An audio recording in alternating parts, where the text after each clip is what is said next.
So we'll get started on branding and content strategy. This is such a fun class because it focuses on you. And as a former realtor, I know that it never focuses on you. You're always focused on your clients. And if they need to see a house, you jump out of your whatever you're doing to go show that house. So this class focuses on you and what you do best, and getting all that value out of yourself and trying to relay that to your clients, to your future clients and customers. So we'll get started with your mission statement. So I like to think of your mission statement as a yellow brick road. It's the path that you want to take with your business. It's why your organization exists. It's what is your overall goal? What kind of service do you provide? What do your clients look like? What's your primary customers look like? Your market area. It's that path that you want to be on. It makes your life so much easier. Thinking back, so some questions to think about, to ask yourself, thinking back over the past 12 months, who have been your favorite clients and where did you get those clients from? What is the neighborhood that you know like the back of your hand, that it's easy to keep up with? So I hear from new agents, they ask me, Christy, how do I sell in the highest price area of town? And it's not necessarily that you always want to sell in the highest price area of town. You want to know the area. You want to come off as knowledgeable in that market area. So when you're showing or when you're doing an open house or when questions come up, where's the nearest gas station? Where do you, how are the schools? How, wherever that path takes you, what is going to be the easiest direction for you? So think about your favorite 3 brands. Why are they your favorite 3 brands? So I've got a Starbucks cup on this slide, and thinking of Starbucks, you go there for the coffee, the latte, you get consistent service. Starbucks actually shut down for 24 straight hours because they weren't serving their customers consistently. So the coffee was off in Nebraska, and it wasn't the same as it was in Houston, and whatever. So they actually shut down, had a huge meeting, and open back up with that consistency. So it's not that you're starting scratch. Maybe you've got a brand and maybe you're trying to focus on making that stronger. So we're going to try to get you started, get you going on that right path. So again, with Starbucks, you don't go to Starbucks for their breakfast sandwiches. So they're known for their coffee. You don't have to please everyone is basically what it's saying. So your brand style, most of us have brokerages that we are associated with that already have a style to the brand. I worked for a long time for a very reputable boutique company here in Houston, and everyone across the board had black suits and pearls in their headshot. So if you know me and you do business with me, you would know that I'm not black suit and pearls. You can find me at a baseball park with flip-flops. I carry them. I would show new construction or show houses in heels and then get on the baseball field and I would have flip-flops. So just a little bit of everything. So if I showed up to the ballpark with a black suit and pearls, it's not very trustworthy. It's not a reflection of who I am and how I conduct my business. So that being said, it's also your website, it's your social media sites, it's your marketing materials, it's how you look as a whole, the harmony of all of the pieces that are put together. So we'll go over a little bit with colors, with the psychology of the brand. So your expectations, what people expect from you, and the presumptions that they take.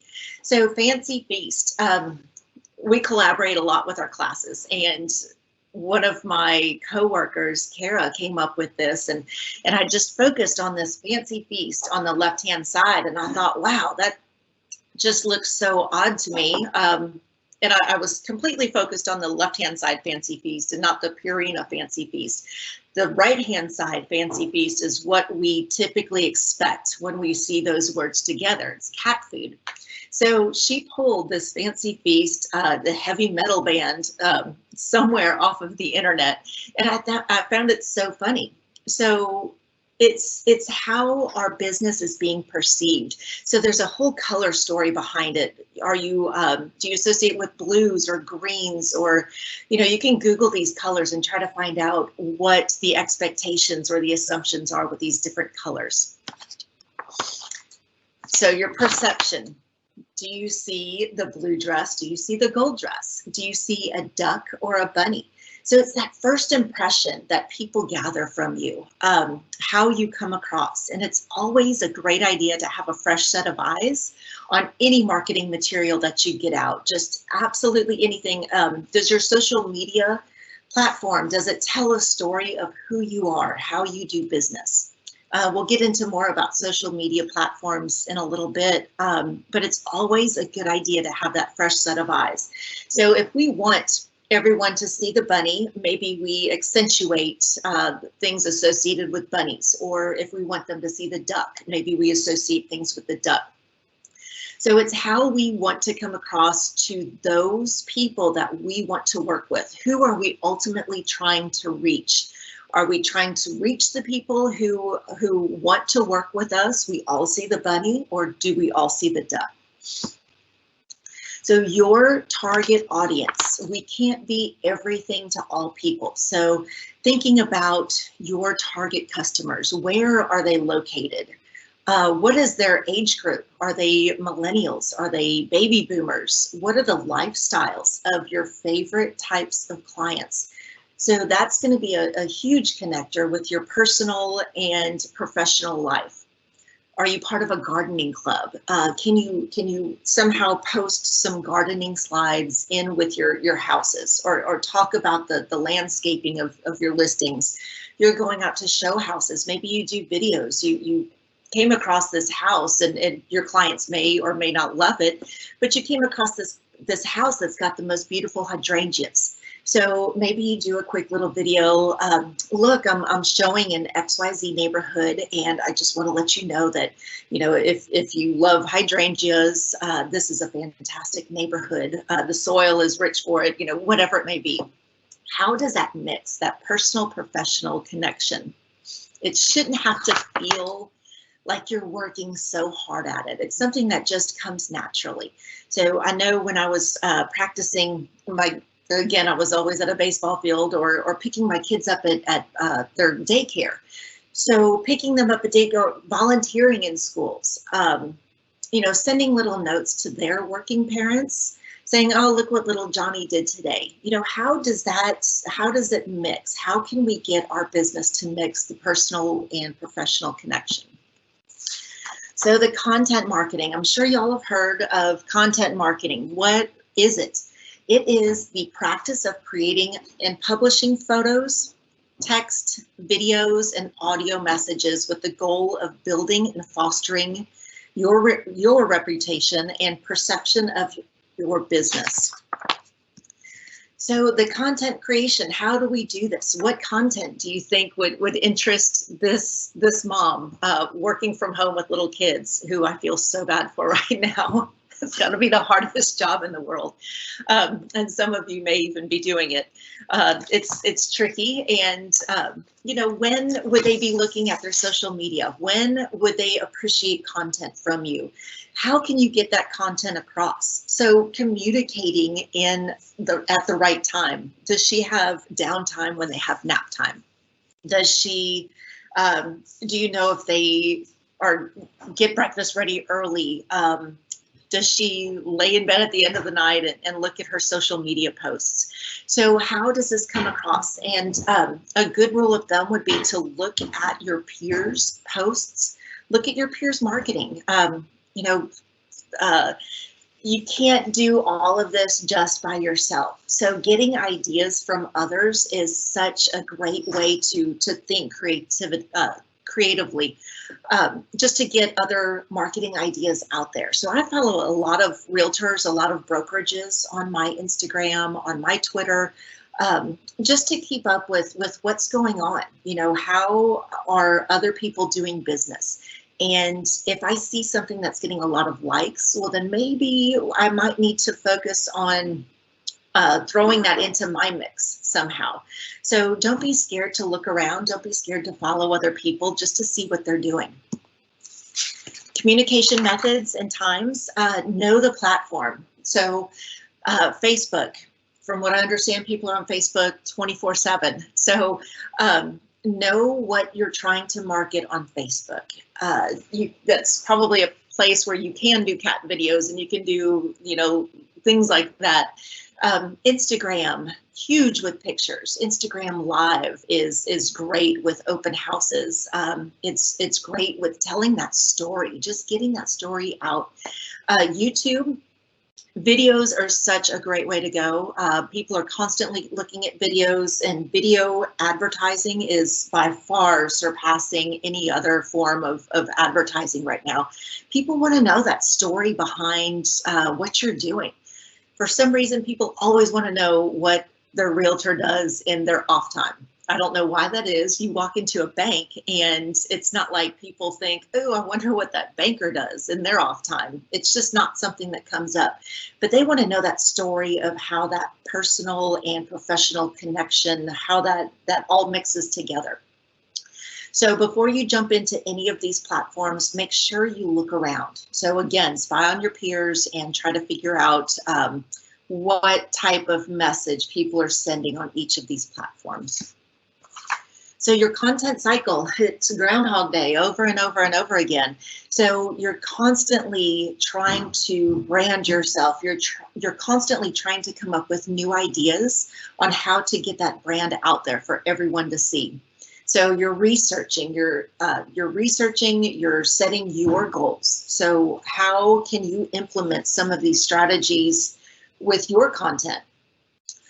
You'll create the content, you curate the content, you distribute, engage, you check the engagement. So it's never done. It always comes in full circle, and you do it over and over again. So video content, it is such a great way to build that connection. You will get your personality across. You come off as authentic. You get to showcase your skills, your expertise.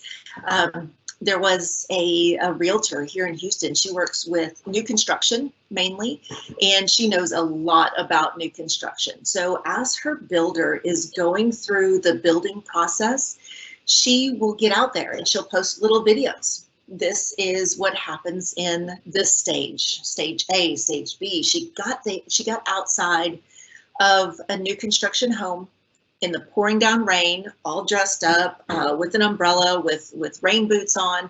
And she talked about how people's perception of home builders in the rain, oh, you know, you think it's such a bad idea because the wood is getting wet. And she was there to showcase her knowledge, telling everyone that builder XYZ claims that it's a great idea because it shows, you know, if the wood is good or what have you. I don't exactly know how it was, but she came across as so knowledgeable. So if you had a question about new construction, who would you go to? That, you know, hopefully that person would be in your office. So if you were selling new construction, you could go to her because she was an expert on that topic. So just showcasing that. Back to the gardener. Do you have a connection there? Can you go around town and say, look at this neighborhood, this is the type of soil, the farms, you know, whatever it may be. There are an estimated 235.1 million video viewers in the US, nearly 83% of internet users. 86% of prospective home buyers say they'd use mobile video to learn more about a specific community they're considering.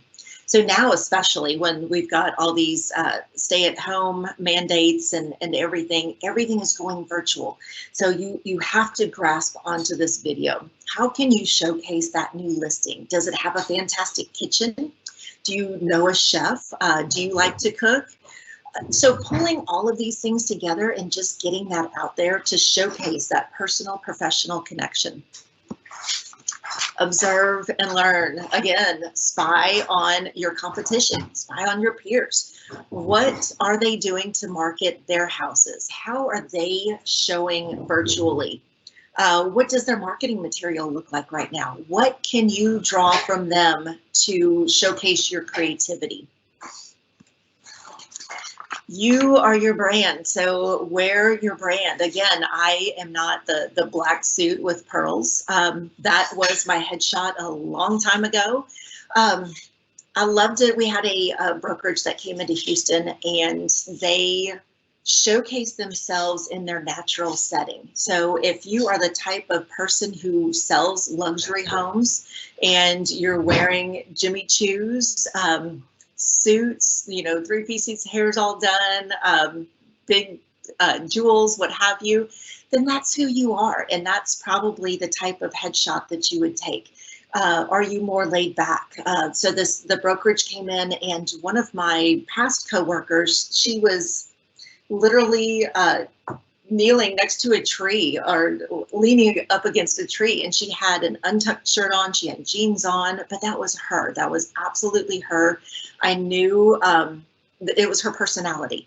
So make sure that you're on point with who you are. People do business with people that they know, that they like, that they trust. So there's a lot of different ways that you can get this across. So video, definitely. The woman that I talked about earlier, she knows new construction. So I know that about her. Maybe I want new construction. So I like the knowledge that she's got, and I trust her. Building your biography. So your biography is that chance to make a common connection with someone who wouldn't normally pick up the phone and talk to you. Maybe someone is coming in from a different state and they need a realtor. Maybe you basket weave on the side and you think that this is too small of a point or it's too silly to get in your biography. There actually could be someone moving in from another state who also basket weaves. It's just that connection. It's that something, that little thread that could connect you to your next possible client. So think about strong biographies. I would recommend, again, that you research, you look at your peers, see what they've got in their biographies. Some of the strongest biographies that I've seen have got testimonials sprinkled throughout, telling that story of how someone else's experience was working with you. So Yelp is huge right now. Everyone wants to know, you know, you see all these signs all over the place, best burger in town. Is it really? So what do? You get on Yelp and you see how many people like the burger and why did they like the burger. You can see pictures of it. You can see other people's experiences. And for some reason, that means so much more to a lot of people, having the knowledge that other people like to work with you also, and the types of people, where it comes from. So back to the social media, I was telling one of my kids that it's not just what you're posting. It's who are you following? Who follows you? What are the types of, you know, where are your interests? So when you look for a realtor, you don't just, and this is so true with millennials, if you are not online, you are basically dead. You're definitely not working. So your web presence needs to be strong. It needs to be strong across all platforms. So you could update your bio in your national association of realtors, your local association of realtors, but that's not it. You need to get the word out on your Facebook, on your Instagram, on your Twitter. Maybe you're blogging, and that biography, each time you update it, it needs to be consistent across all platforms, across everything on the internet. So you don't want a 30-year-old headshot hanging out there and you show up to a property to show it, or your first time meeting. Maybe you're going on a listing appointment and your headshot, your biography is 30 years old, and you show up and they think, oh my gosh, this is not that same person. So immediately trust has been ripped. They're not going to believe as much as they would have if you have the new headshot, the new biography. If you show up as the person who you say you are online, then there's the trust. You've got their attention. So you want their attention for good reasons, not for bad reasons. Building that brand reputation and keeping that brand reputation. So make sure that you're posting it absolutely everywhere. When I do this class in a classroom setting, what I like to do is break off and have each of you Google each other. So your phone obviously has got all of your likes, all of your locations. It's got so much information about you. So if you get a chance to maybe get to a work computer that everyone uses or get to someone else's computer, Google yourself and see what comes up. So again, you want that search engine optimization. You want to be found all over the place. You want a lot of listings to come up. You want, you know, all that hard work that you're doing, trying to get yourself out there on social media. You want that to pop up. Hashtags are a really good source for that. They will connect all of your social media together. So if you're using hashtags on YouTube, on Instagram, on Twitter, if someone Googles that hashtag, they can find everywhere that you've posted. So if you're starting to build your brand, or maybe you're strengthening your brand, it's a great idea to get a branded hashtag. And back to Googling yourself, definitely Google that hashtag before you start using it. You don't want it to be associated with something that you're not associated with. It could be absolutely anything. So if you start out using a hashtag, make sure that it comes across as a positive experience. So the impact of that positive customer experience, 71% of consumers who've had a positive experience with a brand on social media are likely to recommend the brand to family and friends. So this business is all about referrals, referrals, referrals, referrals. We want other people to talk about us. We want that brand reputation to be strong, and we want to continue to strengthen that. So back to the biography, or maybe even marketing materials that you've got, I recommend maybe you keep your biography printed out with you. So it's not something that you're going to knock out in 5 minutes. And if you do knock it out in 5 minutes, it's probably not going to be very strong. So you want to keep it with you. And every time you think of something else to make it stronger, go ahead and make notes about it. And then what you'll also want to do is keep a note of every place that you are associated with on the internet. So do you have a Yelp page, your association of realtors, your local association, your national, your state association? Do you have a blog, a website? So your biography, all of your listings, your solds, they need to be updated across all sites. So you want that brand as strong as possible. So keep a note of not only your biography, but every place that you are on the internet. So it makes it easier when you're going back to refresh that, the headshot. Definitely update your headshots if you haven't in 10 years, 5 years, whatever it may be. But make it relatable to those people that you want to work with, that target market, your mission, your yellow brick road, the people that you want to work with. It's also something you constantly are looking at. You're constantly analyzing, reflecting. So not just the content creation cycle, but also your brand. You want to constantly look at it, get a fresh set of eyes to look at it. Who knows you best? Who could proofread your biography? Who could go over all of these websites and make sure that you are getting out there what you want to get out there, that message? So the duck or the bunny, which message do you want to get out?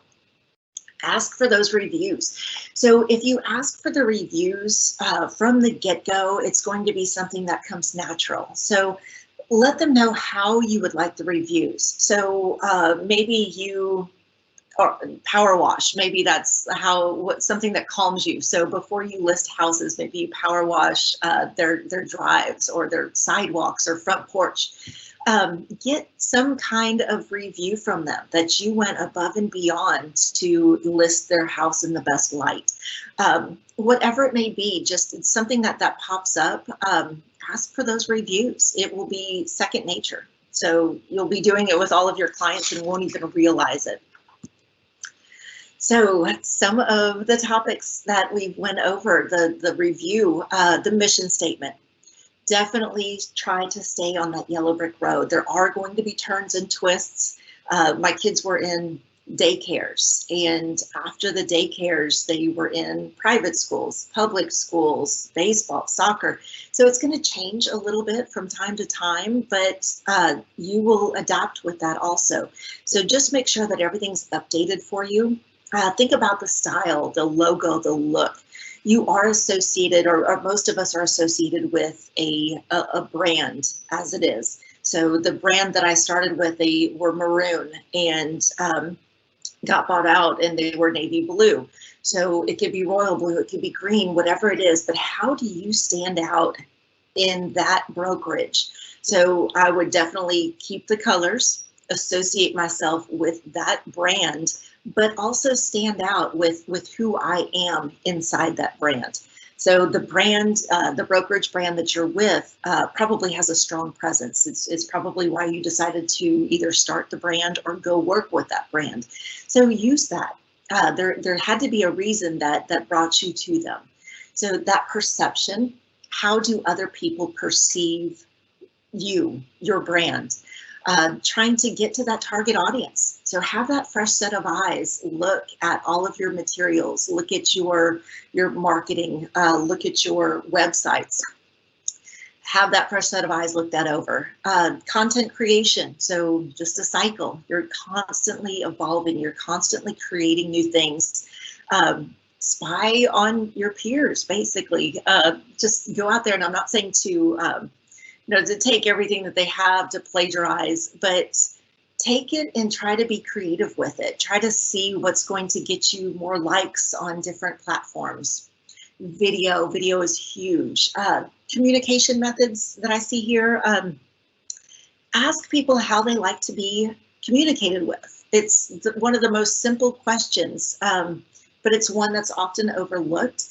Are they texting constantly? Are they DMing? Are they videoing? BombBomb is great with the video. I teach a lot of classes, and I had one realtor send me a BombBomb video back that said, "Thank you so much. I really enjoyed your class. I look forward to more classes from you."